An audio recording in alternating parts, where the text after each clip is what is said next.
కాంజీవరం పట్టు శారీస్లో మరో డిజైన్ అండి. సో ఇవి కూడా యాక్చువల్గా చాలా బాగుంటాయి అన్నమాట. సో నాకు ఎందుకో చాలా బాగా నచ్చుతాయి ఇట్లా ఈ శారీస్ కూడా. సో కట్టుకుంటే ఒక మంచి లుక్ అయితే వస్తుంది, traditional look. Bottle green special, చాలా మందికి ఇష్టం బాటిల్ గ్రీన్ అనేది. సో ఈ శారీ కట్టుకుంటే అసలు ఈ శారీస్కి అసలు బ్లౌజ్కి వర్క్ కూడా అవసరం లేదండి. చాలా సింపుల్గా స్టిచ్ చేయించుకోవాలి, చాలా సూపర్గా ఉంటుంది.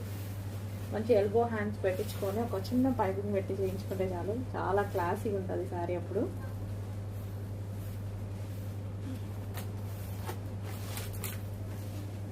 Black, dark black with green combination, 2 different combination కదా, బ్లాక్ విత్ గ్రీన్ అనేది.